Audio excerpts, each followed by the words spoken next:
What if the direction you're searching for is already inside you, just speaking softly? Stay tuned for how listening for what's whispering begins with the simple act of listening to your inner voice.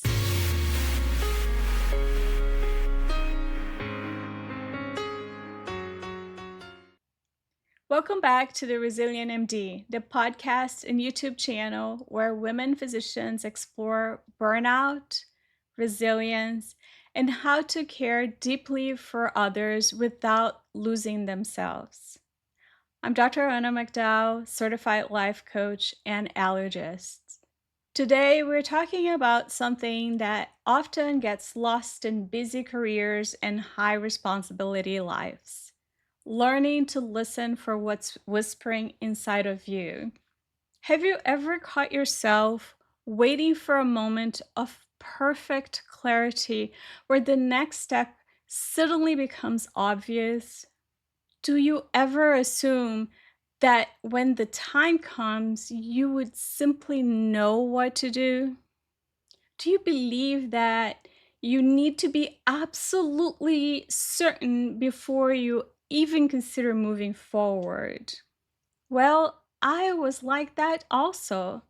Like many super busy people, I expected clarity about my next chapter to arrive suddenly with a clear idea, a plan. I thought I would have this strong sense of certainty.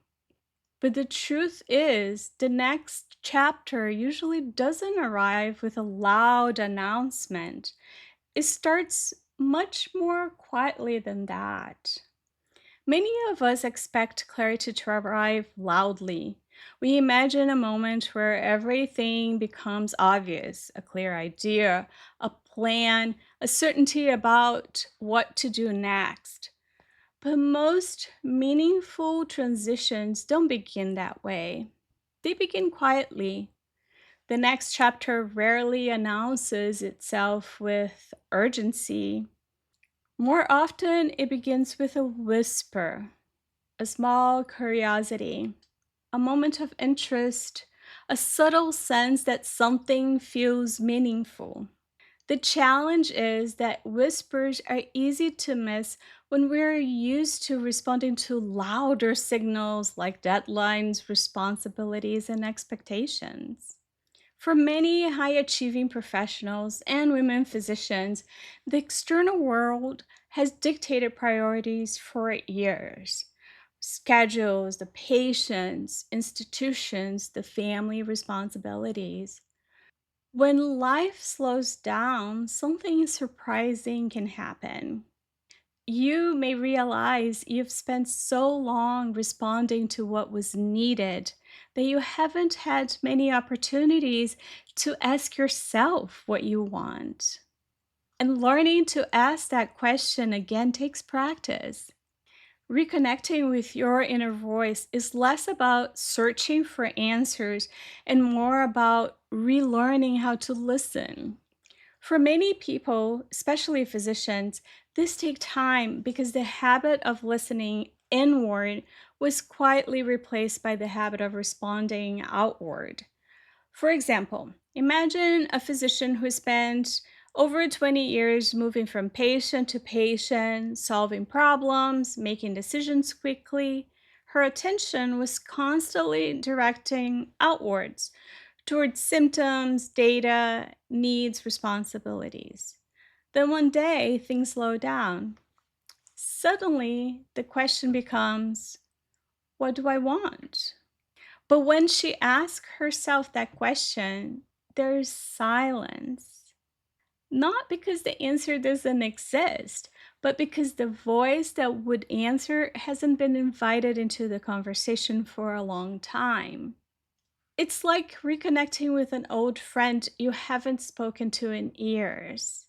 At first, the conversation feels a little awkward, a little quiet, a little uncertain. But with time, patience, and attention, that relationship begins to rebuild. The same is true for your inner voice. It returns when you create the conditions to hear it.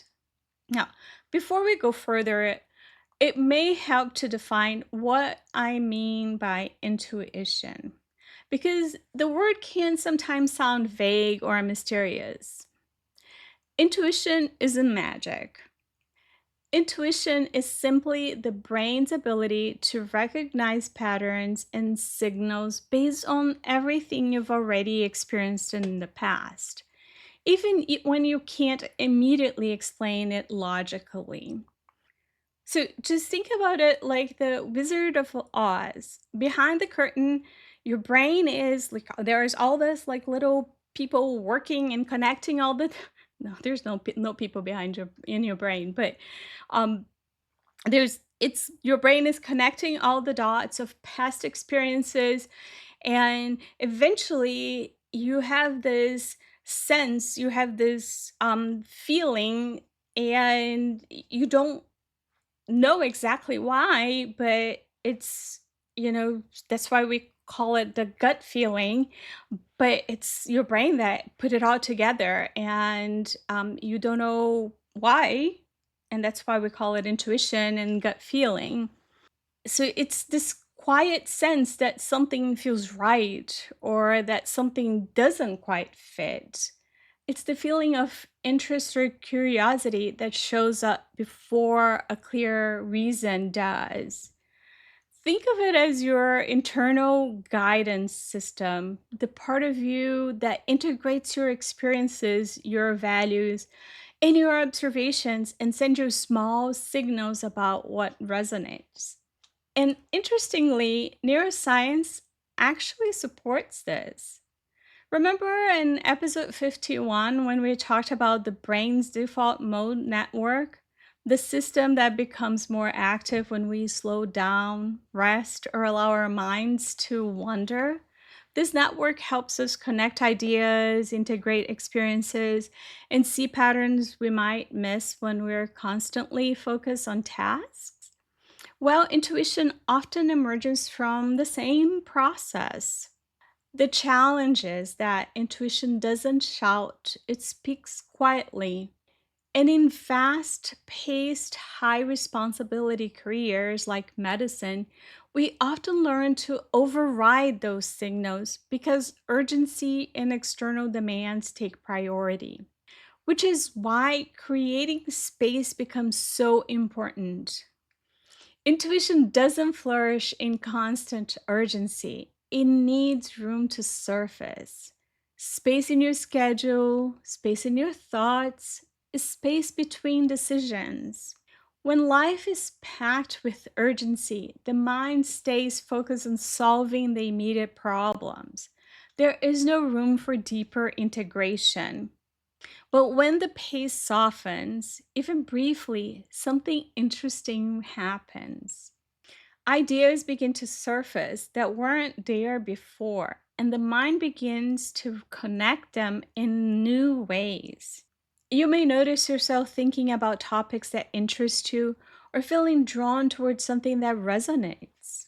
You may start connecting experiences with fresh approaches.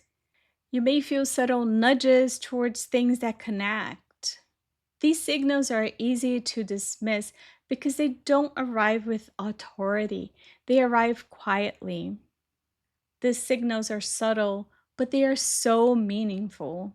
And protecting moments of mental space is one of the most powerful ways to reconnect with them. Intuition isn't something we force, it's something we allow. We allow by creating these moments, walking without distraction, drinking coffee without multitasking, writing thoughts without needing conclusions. These small pauses are not wasted time. They are the soil where intuition grows. Before we move on, I want to pause for a moment. I'm curious, have you been feeling exhausted, discouraged, or frustrated and not quite sure why? Are you quietly wondering if this is just how life in medicine has to be? Well, I see you. You don't have to give up on yourself or your dreams. And the good news is that you don't have to figure it all out alone. I built a 6-week one-on-one coaching program designed to help women physicians gently remove the barriers keeping them stuck and rediscover clarity, balance, and purpose. It is called the Resilient MD, just like the podcast and YouTube channel. If you are ready, you can begin today. Schedule your free clarity call. The link is in the show's notes. Now, one of the most overlooked signals of alignment is curiosity. Curiosity is gentle, it doesn't demand attention, it simply invites exploration.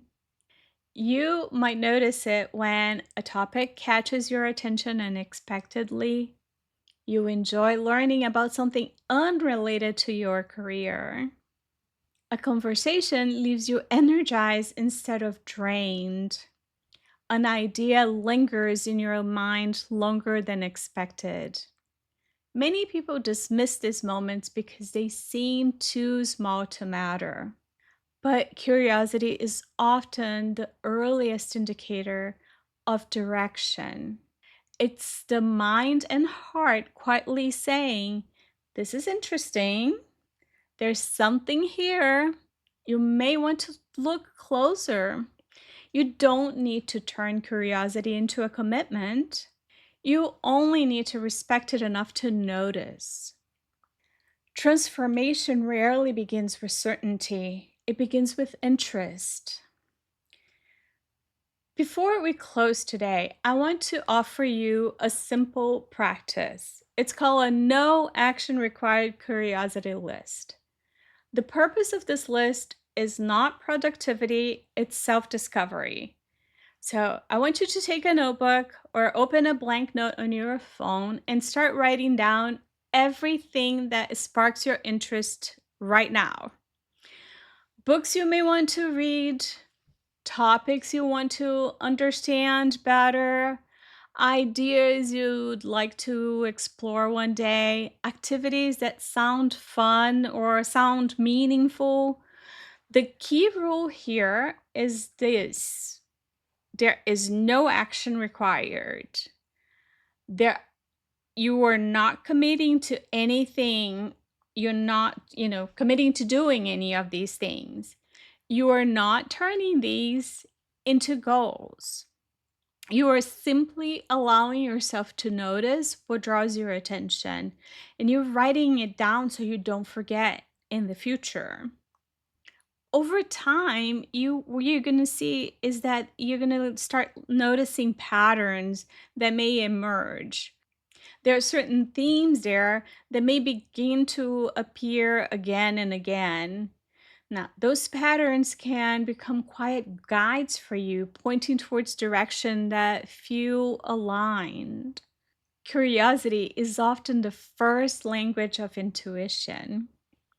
Now, if you've spent years responding to what others needed from you, reconnecting with your own inner voice may take time, and that's okay.